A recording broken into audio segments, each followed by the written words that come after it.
Hello everyone, I'm the storyteller, here to lead you through tonight's chilling journey. If you find these stories help you unwind or gently guide you to sleep, consider supporting the channel by liking this video and subscribing if you haven't already. It truly helps bring more of these stories to you. Also, I'd love to know where you're tuning in from and the time where you are. It began with the sound of footsteps, soft, deliberate, and far too close. Sarah froze in place, her hand trembling on the rusted doorknob of the attic. The dim light of her candle flickered, casting monstrous shadows across the walls. She had been warned. "Never open that door." Her grandmother's voice echoed in her mind, a mixture of fear and finality. Not under any circumstance. But the footsteps were louder now, and they weren't hers. Sarah had returned to her ancestral home for the first time in a decade. The place she had sworn never to set foot in again. The sprawling estate was in ruins, its windows boarded up and its hallways reeking of mildew and abandonment. Yet, despite its decay, one thing had remained untouched: the attic door. Her grandmother's warnings as a child had always been cryptic, always evasive. "There are things in this house better left undisturbed," she'd say. But as Sarah grew older, curiosity gnawed at her. Why was the attic sealed with chains? What secrets could be so dangerous that they must be locked away for generations? Tonight, she was determined to find out. The old house groaned under the weight of the storm outside, rain pelting the roof like frantic whispers. Sarah's heartbeat quickened as she reached for the small iron key she had found in her grandmother's belongings earlier that evening. It was wrapped in a faded cloth and hidden beneath a loose floorboard in the library, as though her grandmother had been trying to keep it from the world. The key slid into the lock with a reluctant click. Suddenly the footsteps stopped. The silence was deafening, a void that seemed to suck the very air from the room. "Who's there?" Sarah called out, her voice cracking. No reply. Her hand hovered over the chains, her mind screaming at her to stop, to turn around and leave the house forever. But she couldn't. The allure of the forbidden door was too strong, a siren call pulling her closer. She began unraveling the chains, each link clinking like the ticking of a clock counting down to something inevitable. With every movement, the air grew heavier, colder.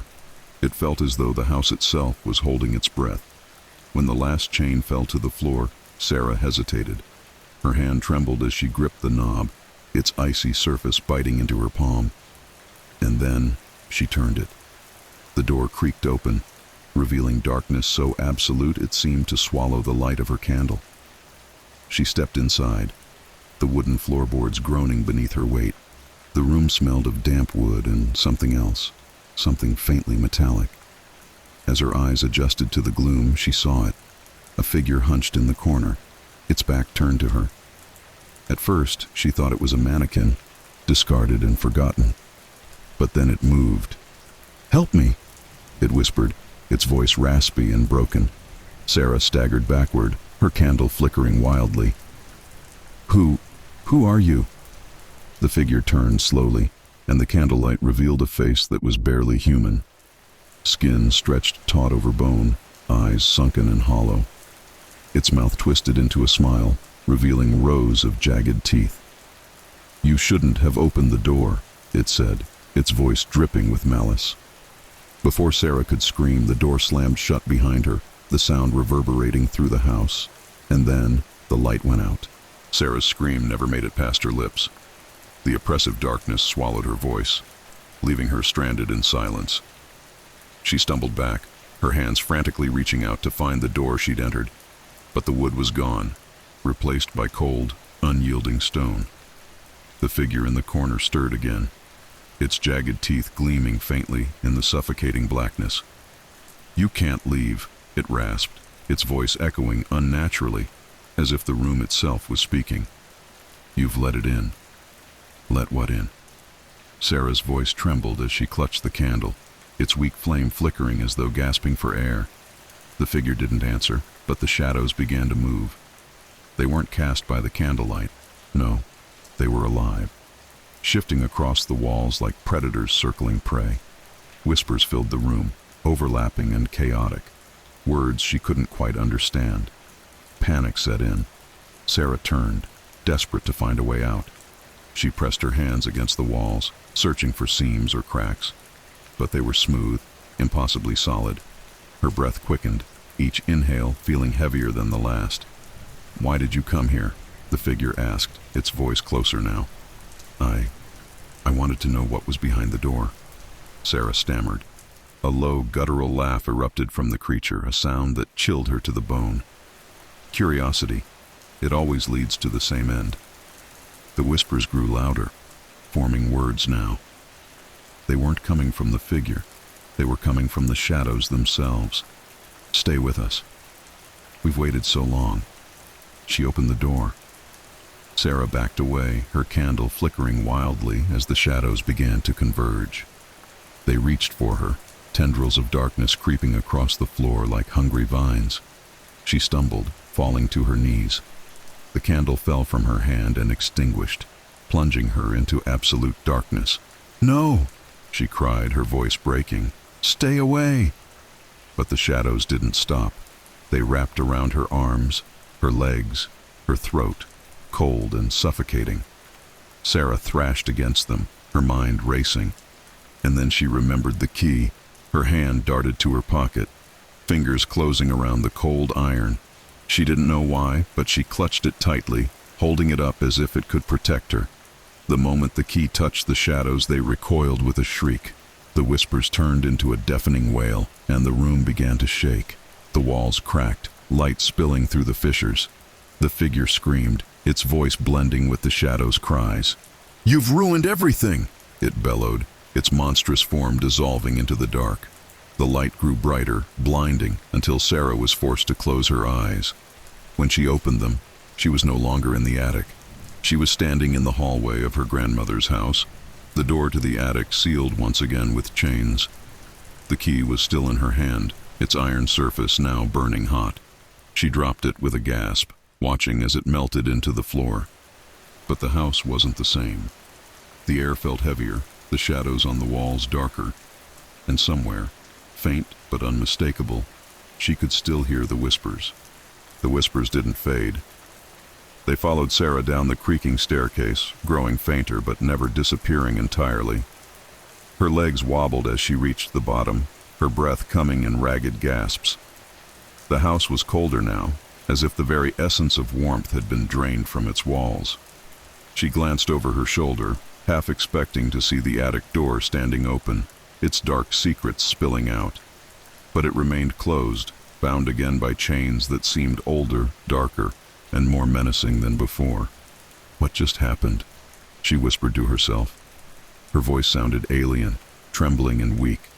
The answer came not from her thoughts, but from the shadows pooling at the edges of the room. They were thicker now, moving unnaturally, like ink spreading across paper. Sarah blinked hard, convincing herself it was just her imagination, but deep down she knew better. Something had changed, and it wasn't just the house. In the dim light of the living room, she caught her reflection in the cracked glass of a picture frame. She froze. Her reflection was normal, but her hand, the one that had touched the key, wasn't. A faint black mark coiled around her palm and fingers, like the imprint of an ancient symbol burned into her skin. She rubbed at it furiously, but it wouldn't fade. "No, no, no," she muttered, her voice rising in panic. "This isn't real. It's just stress. Just—" A loud thud cut her off, echoing through the house like a thunderclap. She spun around, her heart pounding. It came from the front door, which rattled as though someone, or something, was trying to get in. Sarah approached cautiously, every instinct screaming at her to stay back. "Who's there?" she called, her voice barely above a whisper. The door stopped shaking. For a moment, the silence was worse than the noise. Then came a knock, soft, deliberate, and utterly wrong. She hesitated, her hand hovering over the doorknob. The shadows in the room seemed to draw closer, leaning toward the door as if waiting for her to act. "Don't open it." The voice startled her so badly she nearly screamed. Whipping around, she saw no one. But she felt the presence, something lingering, just out of sight. The knocking resumed, louder this time. The door groaned under the force, the wood creaking as though it might splinter. Sarah's breathing grew shallow. "What do you want?" No answer. Her fingers tightened around the doorknob, the urge to open it overwhelming. It was the same compulsion she'd felt in the attic, the same pull toward the unknown. She tried to resist, but her hand moved on its own, twisting the knob with a slow, deliberate motion. The door opened an inch, then two, revealing nothing but darkness on the other side. Then came the whisper, "You've already let us in." The door slammed shut on its own, throwing her back onto the floor. The shadows erupted, swirling around her in a storm of cold and chaos. The black mark on her hand burned, and she clutched it in agony. Through the chaos, she heard a voice, her grandmother's voice, clear and strong. "Sarah, if you're hearing this, it's already too late." The voice was coming from the old record player in the corner, the one Sarah thought had been broken for years. Its needle moved on its own, crackling to life as her grandmother's recorded message continued. "I told you never to open that door. You've released something you can't control. It will follow you, feed on you. The only way to stop it—" The recording cut off, replaced by a long guttural growl. Sarah scrambled to her feet, staring at the record player in horror. "No! What's the way? Tell me!" But the growl grew louder, reverberating through the house. The shadows swirled faster, and the walls began to shake. And then everything stopped. The room was still, eerily quiet. The shadows retreated to their corners, and the mark on Sarah's hand dimmed to a faint scar. But she knew this wasn't over. The door she had opened wasn't just in the attic. It was in her mind, her soul, and whatever she had let in wasn't leaving. Sarah didn't sleep that night. She couldn't. The house felt alive, breathing and watching her from every corner. The faint whispers persisted, just quiet enough to keep her on edge, but too loud to ignore. She sat curled on the old couch, her eyes darting to the attic door at the top of the staircase. The black mark on her hand throbbed intermittently, as if pulsing with a life of its own. She tried to think of what her grandmother's voice had said, the only way to stop it. But the recording had ended before the critical answer could come. By dawn, Sarah knew she couldn't stay in the house. Whatever she had unleashed, it wouldn't let her rest until it had taken everything. But where would she go? The thought of leaving the house felt wrong, as though she was tethered to it. And more than that, she feared that whatever she had let in would follow her. A knock at the front door broke her thoughts. It was sharp and deliberate, unlike the unnatural knocking from the night before. For a moment Sarah hesitated, her mind replaying the horrors of the attic and the whispers that had echoed through the house. But this knock sounded human. Slowly, she approached the door, her bare feet silent on the wooden floor. She peered through the peephole, half expecting to see nothing but darkness. Instead, there was a man standing on the porch, tall and well-dressed in a long black coat and bowler hat. His features were sharp, his eyes a piercing gray. "Miss Harper?" he asked, his voice clear and formal. Sarah hesitated. "Who are you?" The man straightened his hat. "My name is Mr. Grayson. I represent an organization that specializes in matters such as yours." Sarah's heart skipped a beat. "What do you mean, matters such as mine?" He offered a faint smile. "Let's just say we deal with situations involving doors that should remain closed." Her grip tightened on the doorknob. "How do you know about that?" "May I come in?" he asked, ignoring her question. His tone was polite but firm, leaving little room for refusal. Every instinct screamed at Sarah not to trust him. But what choice did she have? He was the first person to acknowledge that what she was experiencing wasn't just in her head. She unlocked the door and stepped aside. Mr. Grayson entered, removing his hat and glancing around the house as if he'd been there before. "This house has quite a history," he said, his eyes lingering on the staircase. "Your family has been its keeper for generations, yes?"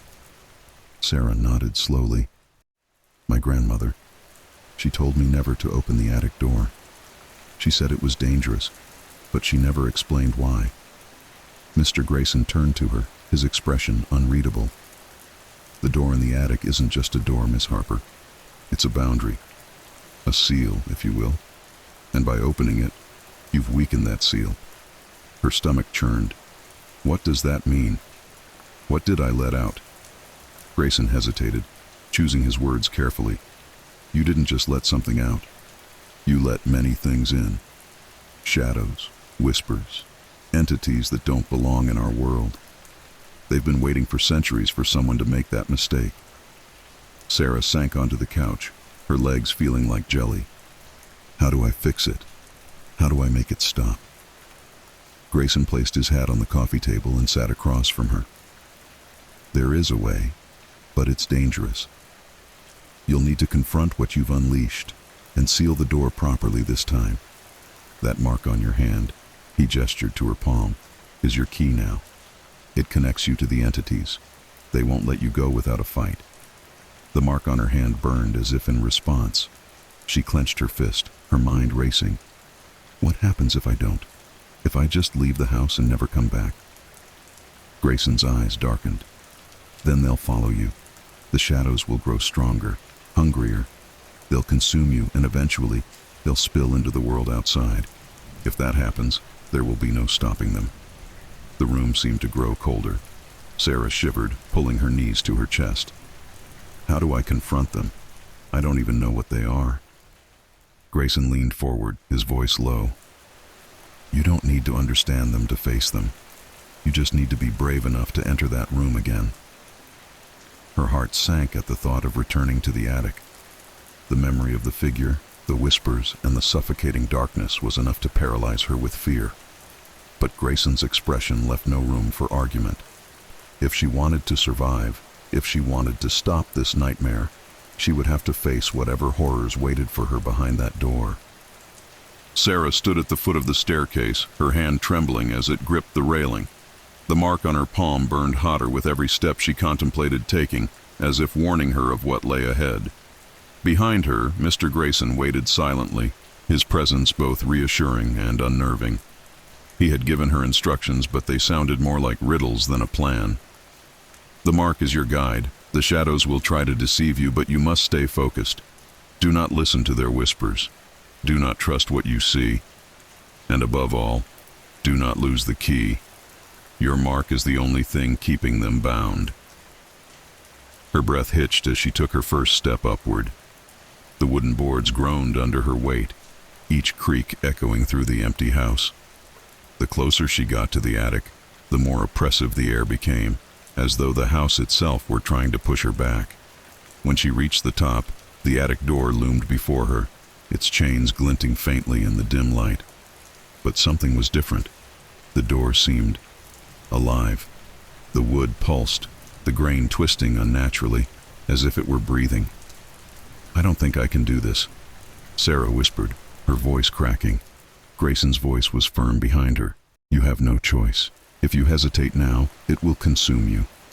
She clenched her fists, feeling the burn of the mark again. It was as if it were urging her forward, despite her terror. She reached for the chains, her fingers brushing the cold, rusted metal. To her surprise, they fell away at her touch, slithering to the floor like serpents. The door creaked open on its own, revealing the dark void beyond. Sarah stepped inside, clutching her mark as if it were a lifeline. The air was thick and cold, and the whispers began immediately, louder and more insistent than ever. You shouldn't have come back. It's too late. We're waiting for you. She forced herself to keep moving, ignoring the voices that tugged at her mind. The room was different now, impossibly vast, stretching into an endless void of shadows and flickering light. The figure she had seen before was gone, replaced by something far worse.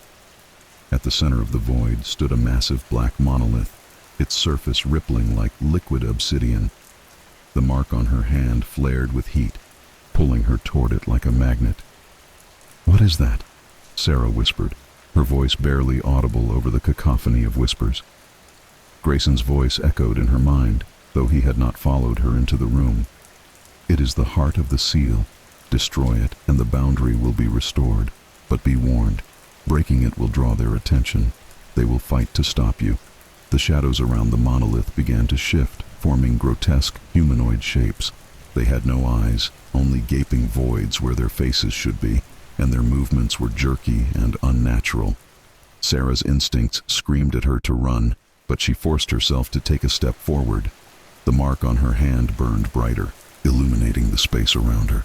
The figures recoiled at the light, their movements growing more frantic. One of them lunged toward her, its shadowy limbs stretching unnaturally. Sarah raised her hand instinctively, and the mark flared, emitting a burst of light that sent the creature screeching back into the void. But the others didn't stop. They closed in, their whispers turning into guttural growls. "Stay away," Sarah screamed, swinging her marked hand wildly. The light kept them at bay, but they were relentless. She reached the monolith, her chest heaving with exertion. The mark on her hand pulsed violently, and she pressed it against the surface of the monolith. The moment her hand made contact, the shadows let out an ear-splitting shriek. The monolith began to crack, light spilling out from within. The figures howled in fury, their forms dissolving into smoke as the cracks widened. The void trembled, the air splitting with the sound of thunder. Sarah felt as though she were being torn apart, the mark on her hand searing with unbearable pain. "Finish it!" Grayson's voice echoed in her mind, a command that cut through the chaos. With a final scream, Sarah pushed her hand deeper into the monolith. The light exploded outward, blinding and all-encompassing. The shadows disintegrated, their screams fading into silence, and then there was nothing. Sarah woke on the attic floor, the faint light of dawn streaming through a cracked window. The chains were back on the door, as though they had never been removed. Her hand was bare, the mark gone. She stumbled to her feet, her body aching as though she'd been through a war. Grayson was waiting for her at the bottom of the stairs, his face grim but relieved. "It's done," he said simply. Sarah nodded, too exhausted to speak. But deep down she knew this wasn't the end. The door was sealed, but the whispers lingered, faint and distant, a reminder that some doors should never be opened. For weeks the house seemed to hold its breath. The air was lighter, the oppressive presence lifted. Sarah tried to resume her life, though she was plagued by exhaustion and the lingering memory of what she had seen. Mr. Grayson stayed for a few days, offering guidance and vague reassurances. His cryptic demeanor frustrated her, but his calm presence was oddly comforting. "The house will heal," he told her one morning, sipping a cup of tea at the kitchen table. "But the mark you carried, it left an imprint on you. You'll feel it from time to time, a reminder of what you've endured." Sarah frowned, glancing at her palm. It appeared unmarked now, but sometimes, in moments of quiet, she swore she could feel the faint pulse of heat. "So, it's over?" she asked. Grayson hesitated, then set his cup down with a deliberate clink. "For now, the seal is intact, but seals are not infallible. If someone else tampers with it—" "I'll make sure no one does," Sarah interrupted, her voice firmer than she expected. Grayson studied her, a faint smile tugging at his lips. "You're stronger than you think, Miss Harper. But strength alone won't be enough if the door is opened again. Should that time come, you must be ready." Before she could press him further, he stood, adjusting his coat and hat. "My work here is done. Be cautious, and remember, whispers are warnings. Heed them." With that, he left, disappearing down the road as if he'd never been there. In the following days, Sarah worked to restore some normalcy to her life. She cleaned the house, threw away the rusted chains she'd found in the attic, and tried to forget the void and its horrors, but the memories clung to her like shadows. The attic remained sealed, and she avoided it at all costs. The chains were gone, but the door itself seemed heavier, darker, as though it bore the weight of what lay beyond. One evening, as she sorted through her grandmother's old belongings, she found a faded journal tucked inside a wooden chest. It was bound in worn leather, its pages yellowed with age. Opening it, she found her grandmother's neat, slanted handwriting. The first entry made her breath catch. "To my dearest Sarah, should you ever read this, it means the burden of the house has passed to you. Forgive me for not preparing you. I hoped you would never have to face what I faced." Sarah read on, her pulse quickening. The entries detailed her grandmother's struggles with the attic, the whispers, and the shadows that lingered even after the door was sealed. "The seal must be protected," one entry read. It is not just a door, it is a gateway to the other. They hunger for this world, and it is our duty to keep them at bay. Her grandmother's words were clear. The house was a prison, and the Harper family were its reluctant wardens. But one entry near the end chilled Sarah to the core. There is no end to this duty. The seal weakens over time, and the whispers grow louder. If the door is ever opened again, the mark will choose its bearer, and the shadows, they will come for them. Sarah slammed the journal shut, her heart pounding. She thought of the mark that had burned her hand, the figures that had surrounded her in the void. They hadn't been destroyed. They had been waiting. That night, Sarah lay awake in bed, her ears straining against the silence. She told herself the house was quiet, that the ordeal was over. But in the stillness, she heard it, a faint whisper, so soft, it could have been the wind. Sarah. Her breath caught. She turned toward the sound, her eyes scanning the darkness. There was nothing there. But the whisper came again, closer this time. Sarah, you can't ignore us forever. Her chest tightened as a cold breeze swept through the room, carrying with it the faint scent of decay. She reached for the bedside lamp, but her hand froze halfway there. The mark on her palm burned again, faint but unmistakable. The shadows in the corners of her room seemed to deepen, shifting imperceptibly. And then, from the direction of the attic, she heard it, the faint, unmistakable clink of chains. The seal was failing, and Sarah knew, with chilling certainty, that her battle was far from over.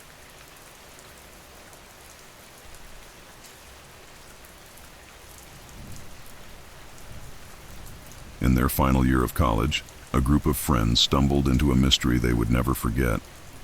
Kate, Mason, Evelyn, and Ryan were inseparable, a tight-knit group bound by their shared love for puzzles, true crime documentaries, and late-night debates over coffee.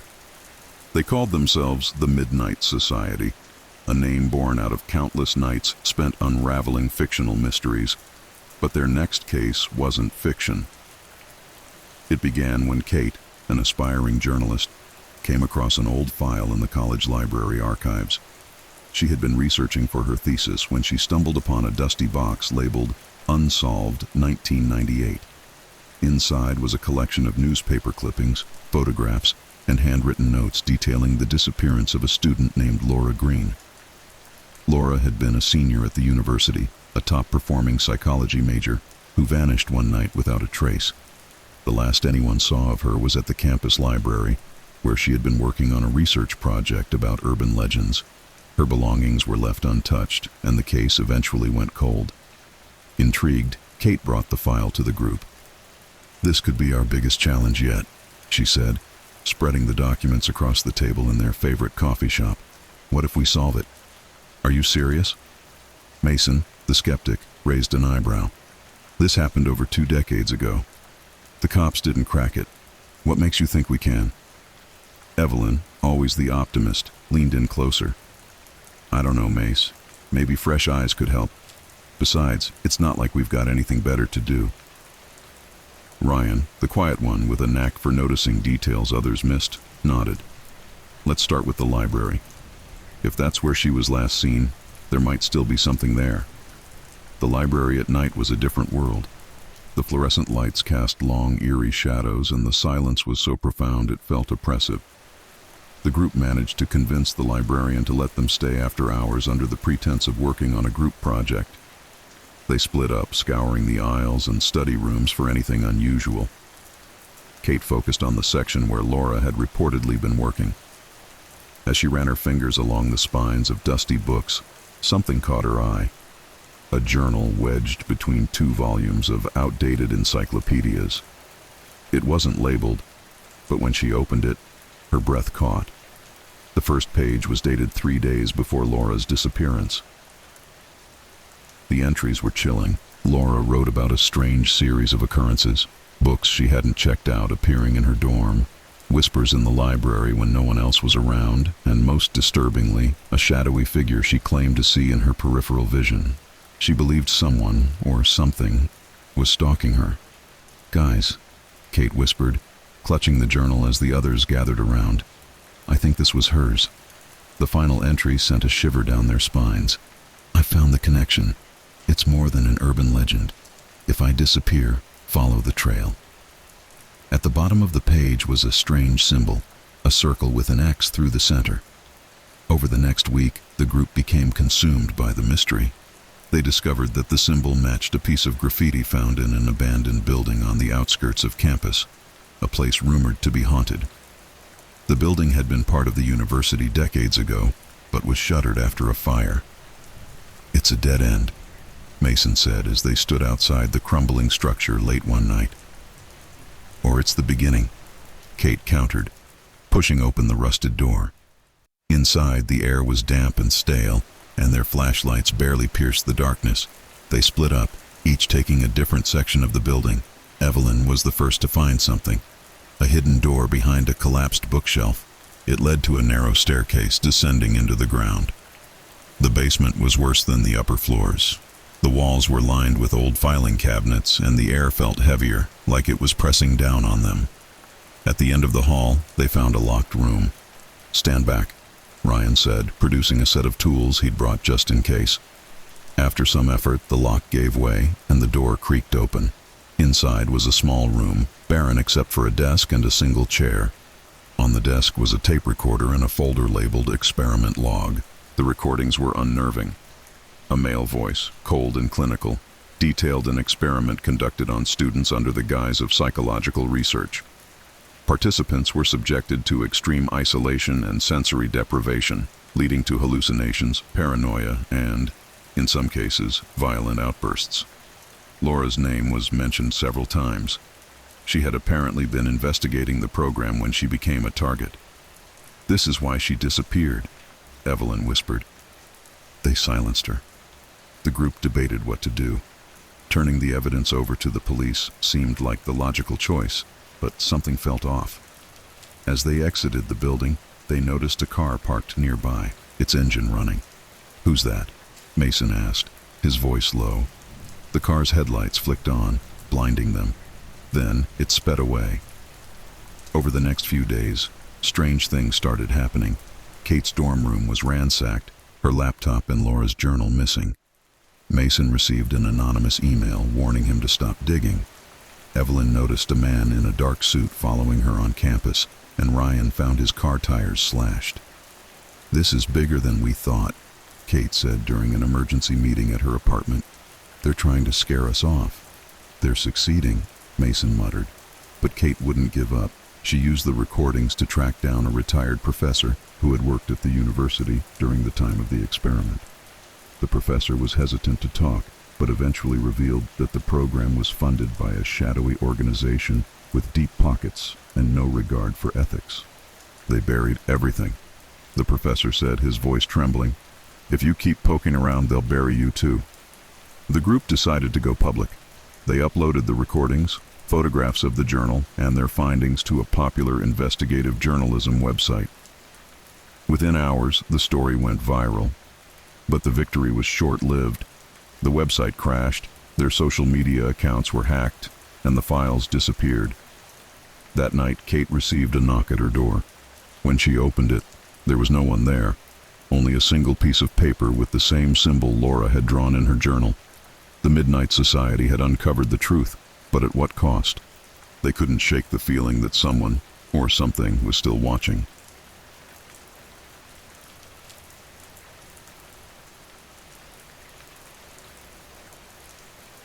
It started with a post on Reddit, a thread in one of those deep-dive forums for horror enthusiasts. The title was simple: "I found a video that doesn't make sense. Help?" The user, who went by the name Digital Witness, wrote that they had stumbled upon a strange video while browsing an old hard drive they bought at a flea market. It wasn't labeled, just a corrupted file sitting in a folder titled "Don't Watch." Intrigued by the ominous name, they had of course watched it. The post was long, detailing the strange contents of the video. 1. It started with static, interspersed with flashes of distorted images, grainy footage of a dark forest, an empty road, and an old decrepit house. 2. A figure appeared in the video. a man wearing a mask that looked like it was made of human hair. He didn't speak, just stared into the camera. At one point, there was a loud, guttural scream, followed by rapid cuts of scenes that made no sense. People running, a woman crying in a bathroom, a child's hand holding a broken clock. 4. The final frame lingered on an empty chair in the middle of a room, as the sound of faint breathing played in the background. The user ended the post with a plea. Has anyone seen anything like this? I feel like I'm being watched ever since I played it. The thread exploded overnight. Dozens of users chimed in with theories. Some thought it was an old art project. Others believed it was a lost indie horror film. A few claimed it was a cursed video, part of an urban legend about videos that watch you back. Things got weirder when Digital Witness started replying to comments. They're not just watching, one reply read. I saw him last night, the man in the mask. He was standing outside my window. Later, they posted a grainy photo of a figure standing across the street, barely illuminated by a street lamp. The shape was indistinct, but the outline of a head and shoulders was unmistakable. Reddit users begged them to go to the police, but their replies became increasingly erratic. Finally, Digital Witness stopped responding altogether. A week passed. The thread was pinned at the top of the subreddit, users speculating wildly about what had happened to Digital Witness. Then, one evening, a new post appeared, the video that shouldn't exist, a follow-up.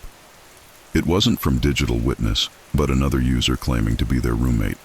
The roommate explained that they hadn't seen Digital Witness in days.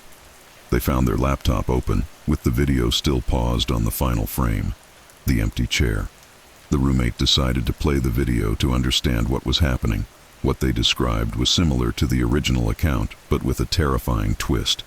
As the video reached the part with the masked man, the screen flickered and the man turned to look directly at the viewer.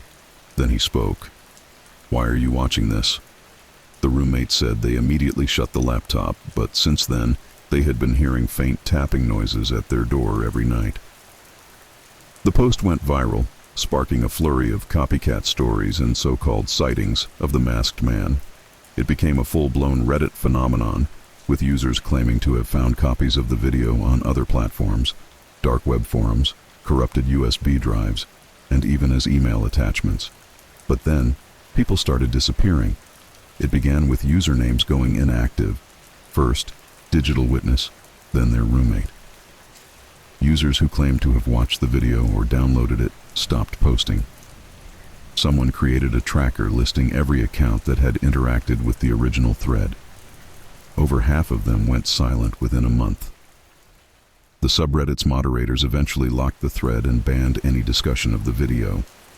Months later, the story had all but faded from memory, dismissed as a viral hoax. That's when Rachel, a true crime YouTuber with a modest following, stumbled upon the tale. She specialized in debunking urban legends, and the story of the video that shouldn't exist seemed like the perfect project. Rachel spent weeks gathering information, tracing the origins of the thread, and trying to locate the infamous video. Her research led her to the archived subreddit, where she found a re-uploaded version of the video linked in an old comment. Against her better judgment, she clicked on it. The video began just as described: static, distorted images, and the masked man. But something was different. The man seemed to move faster, almost impatiently, as though he knew she was watching. When he spoke, it wasn't the generic question others had reported. Instead, he said her name. Rachel. She froze. Her name wasn't connected to her Reddit account. She slammed her laptop shut, her heart pounding. That night, she woke to the sound of tapping at her bedroom window. Rachel never uploaded the video she had been working on. A week later, her YouTube channel was taken down. Her social media accounts deactivated. No one could contact her. Her last message, posted on a private Discord server for her closest friends, read, "Don't look for me. Don't watch the video. It's not just a story." To this day, some Reddit users claim to have found remnants of the cursed video online, but no one who watches it ever talks about it for long.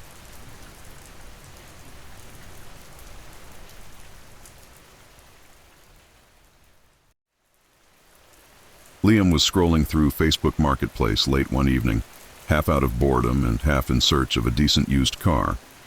His old clunker had finally given out, and with his limited budget, a brand new car wasn't an option. Most listings were either overpriced or too far away, but then one caught his eye. 2012 Honda Accord, low mileage, $2,500, must sell ASAP. The photos showed a spotless car with gleaming black paint and leather seats. The price was suspiciously low, but the description was brief and to the point. Moving out of state. Need gone today. Liam hesitated. A deal this good usually came with a catch, but the seller's profile looked legitimate and the car was only 15 miles away. Impulsively, he messaged the seller, a man named Mark. Within minutes, Mark replied, "Available. Can you come tonight? I'm leaving tomorrow morning." By 9 p.m., Liam was driving toward a rural area just outside the city. The location Mark had sent was a small, run-down house on a quiet street. The porch light was on, casting an eerie yellow glow over the yard, where the Honda Accord sat parked. Mark was waiting outside, a tall, thin man in his late 40s wearing a faded hoodie. His smile was friendly but strained. "You must be Liam," he said, extending a hand. "Thanks for coming so late. Let me show you the car." The Honda looked as perfect as the photos. The engine purred when Mark started it, and the interior smelled faintly of air freshener. Liam inspected it thoroughly, looking for signs of damage or foul play, but everything seemed fine. "I can do $2,500, Liam said, trying to hide his excitement. Mark's smile faltered for a moment, and he glanced toward the house before replying, "Deal, but I have to warn you. There's something about this car you should know." Liam's stomach dropped. "What do you mean?" "It's hard to explain," Mark said, rubbing the back of his neck. "Sometimes strange things happen. Nothing dangerous, just odd. If you're the superstitious type, maybe this isn't the car for you." Liam laughed nervously. "I'm not superstitious. If it runs, I'm happy." Mark hesitated, then nodded. "Okay, let me get the paperwork." By 10 p.m., Liam was driving home in his new car. He couldn't believe his luck. The ride was smooth, the radio worked, and the heater was warm. But as he reached the city limits, something felt off. It started with the GPS. He hadn't set a destination, but the screen lit up with a route leading somewhere. The destination wasn't labeled, just a blinking dot on an empty stretch of road. Liam tried to cancel it, but the screen froze. "Great," he muttered, "already glitching." Then the headlights flickered, not enough to plunge him into darkness, but enough to make him uneasy. He pulled over to check them, but everything seemed fine. When he got back into the car, the radio turned on by itself. A static-filled station was playing a faint melody, a haunting, old-fashioned tune that sent chills down his spine. The strange occurrences continued over the next few days. Every time Liam drove the car, the GPS would reroute itself to random, isolated locations, abandoned warehouses, empty parking lots, dead-end roads. Once, it tried to lead him into a forest. The radio was even worse. No matter what station he tuned to, it would always switch back to static and that same eerie melody. And then there were the dreams. Liam started dreaming about the car, vivid nightmares where he was driving down endless foggy roads with no destination. In the dreams, the passenger seat was always occupied, though he could never see the person's face. He would wake up drenched in sweat, the melody from the radio echoing in his mind. By the end of the week, Liam decided to confront Mark. He drove back to the house, only to find it abandoned. The windows were boarded up, and the yard was overgrown, as though no one had lived there in years. Confused and frustrated, Liam asked the neighbors if they knew Mark. None of them did. One old man laughed when Liam mentioned the Honda. "That car," the man said, "you're not the first to buy it, and you won't be the last." "What do you mean?" Liam asked, dread creeping in.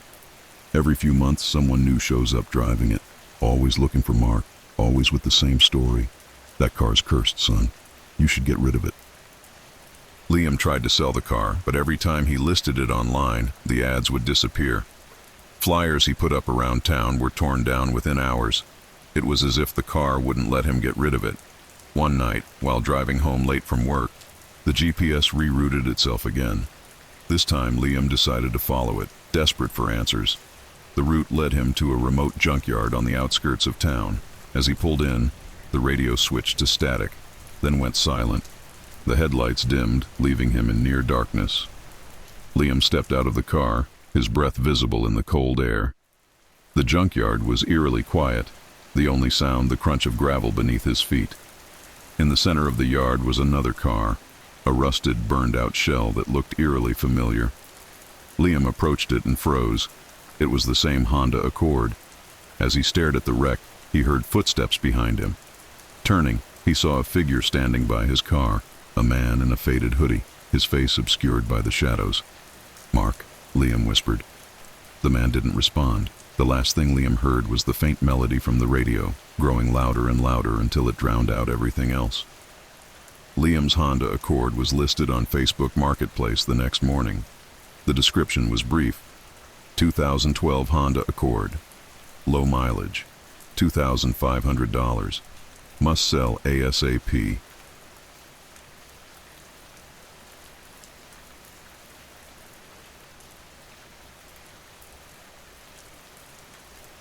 Ethan and Brad were best friends, lifelong adventurers who thrived on new experiences. They had planned this weekend getaway to the mountains as a break from their mundane city lives. The quaint little hotel nestled in the heart of the forest had a rustic charm, with wooden beams and old oil lamps that gave it a cozy, vintage feel. After an early dinner, Ethan leaned back in his chair, stretching. "Man, the forest is calling," he said. "Let's explore a bit before it gets too late. We can take that trail we saw on the way here." Brad hesitated. "I don't know, Ethan. We've got no map, no signal, and the sun's already starting to set." Ethan smirked. "It's an adventure, Brad. We'll stick to the trail. What could go wrong?" Brad sighed, knowing he couldn't argue. "Fine, but if we get lost, you owe me a steak dinner." They left the hotel around dusk, following the narrow path into the forest. The air was crisp and filled with the scent of pine and damp earth.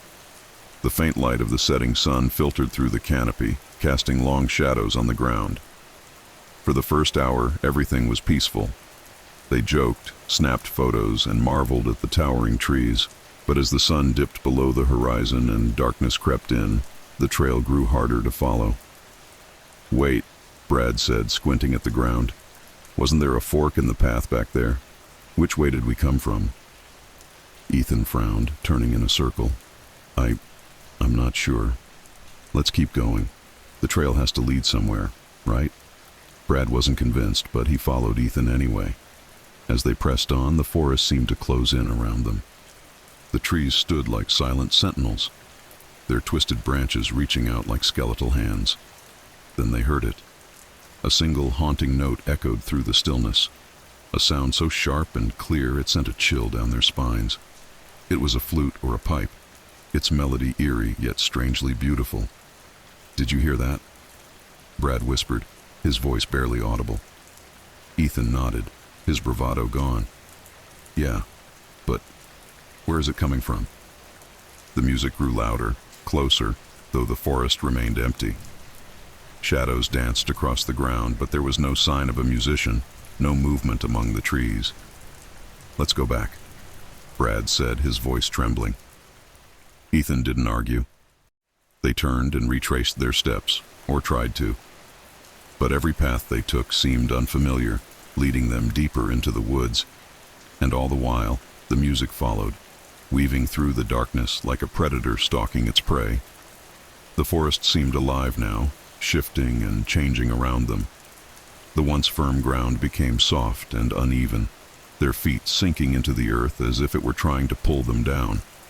Brad stumbled and fell, cursing as he scrambled to his feet. "This is insane, Ethan. It's like the forest doesn't want us to leave." Before Ethan could respond, the music shifted. The once smooth melody grew jagged and discordant, each note like a razor slicing through the air. It felt angry, almost mocking.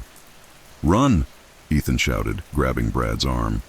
They sprinted through the trees, branches whipping at their faces and tearing at their clothes. The music seemed to chase them, growing louder and faster, driving them forward. After what felt like hours, they burst into a small clearing. Gasping for breath, they collapsed onto the ground, their hearts pounding. The music had stopped, leaving an oppressive silence in its wake. "Do you think we lost it?" Brad asked, his voice barely a whisper. "I don't know," Ethan said, his eyes scanning the shadows. Then they saw it. At the edge of the clearing, barely visible in the dim moonlight, stood a figure. It was tall and thin, draped in tattered black robes that billowed in an unseen wind. Its face was hidden beneath a wide-brimmed hat, and in its hands was a long wooden pipe. The figure raised the pipe to its lips, and the haunting melody began again. Panic set in. Ethan and Brad scrambled to their feet and ran, plunging back into the forest. But no matter how far they ran, the music followed, growing louder and louder, until it seemed to come from inside their own heads. The forest itself seemed to conspire against them, with trees blocking their path and roots tangling their feet. Brad tripped again, falling hard. Ethan turned to help him, but froze. The figure was standing just a few feet away, its head tilted as if studying them. "Stay back!" Ethan shouted, grabbing a fallen branch and swinging it wildly. The figure didn't move. Instead, it lowered the pipe and spoke, its voice a low, resonant whisper. "You shouldn't have come here." The next thing Ethan knew, he was waking up on the forest floor. The first rays of sunlight filtered through the trees, bathing the woods in an almost serene light. "Brad," he called, sitting up. There was no answer. Panic set in as he searched the forest, calling his friend's name. He found no sign of Brad, no footprints, no trail, nothing but the eerie silence of the woods. When he finally made it back to the hotel, the staff looked surprised to see him. "You're back," the receptionist said. "We were about to call the authorities. You've been gone for 2 days." "2 days?" Ethan whispered, his voice hoarse. "No, that's not possible." Ethan never found Brad. Despite search parties and countless flyers, it was as if his friend had vanished without a trace. But sometimes late at night, Ethan swears he hears the faint sound of a pipe, its haunting melody drifting on the wind. And when he does, he locks his doors and prays the figure in the black robes never finds him again.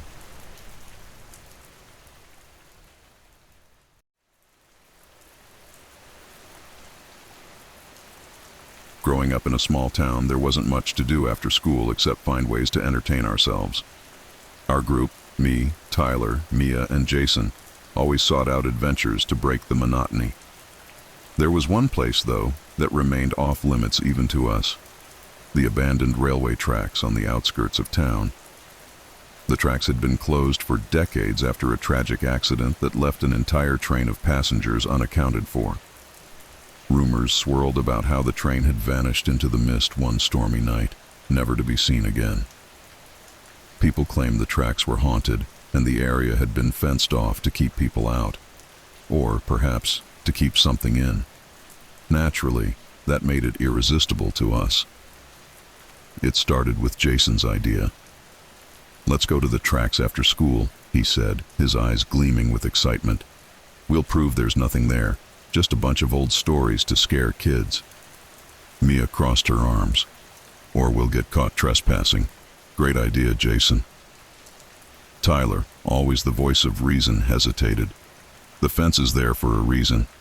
"I don't know, guys." But I was curious, and Jason's enthusiasm was infectious. "Come on, Tyler," I said. "What's the worst that could happen? We'll be in and out before dark." Reluctantly, Tyler and Mia agreed, and after school, we met at the edge of the old rail yard.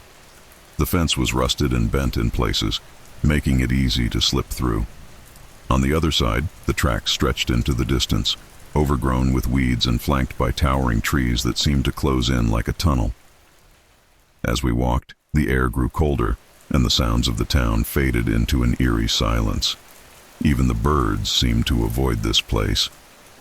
"This isn't so bad," Jason said, kicking a loose rail tie. "Just a bunch of old metal and wood."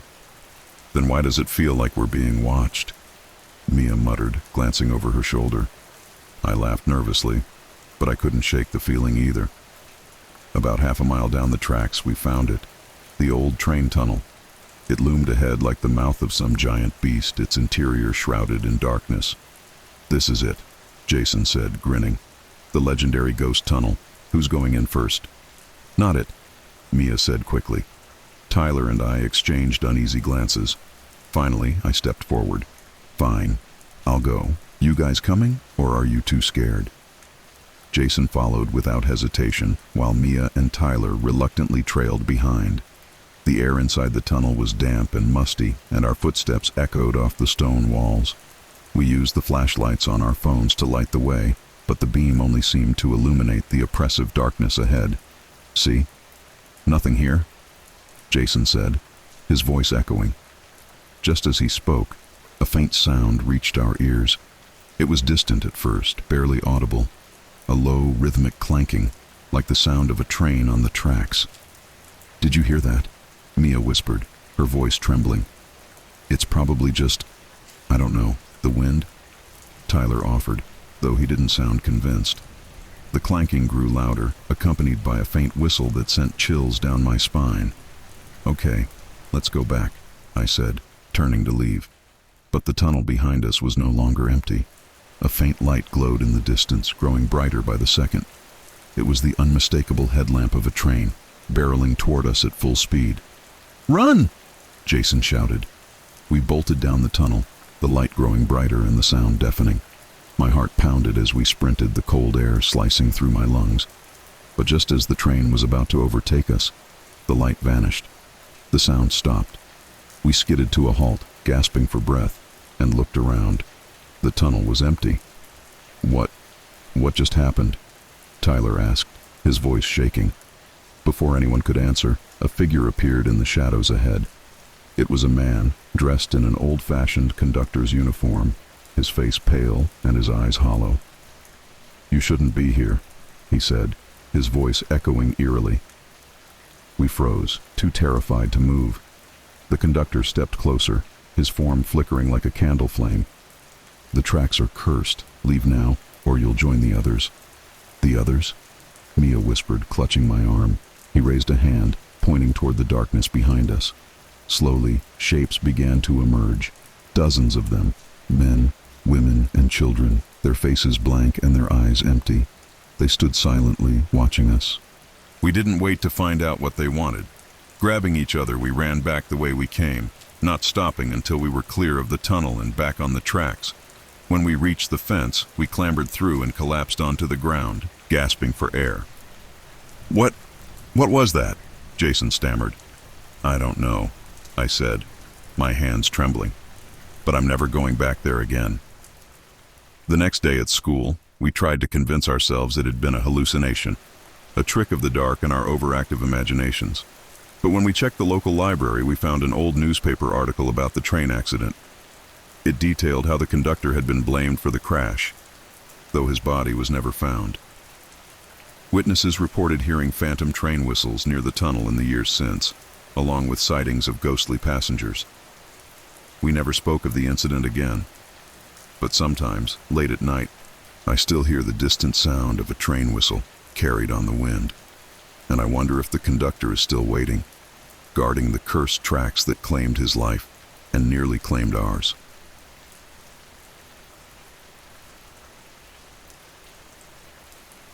Thank you for joining me on this journey tonight. I hope you found some peace and comfort. Before you drift off completely, let me know in the comments what time it is where you are and which country you're watching from. Don't forget to like and subscribe for more stories. Until next time, rest well and sweet dreams.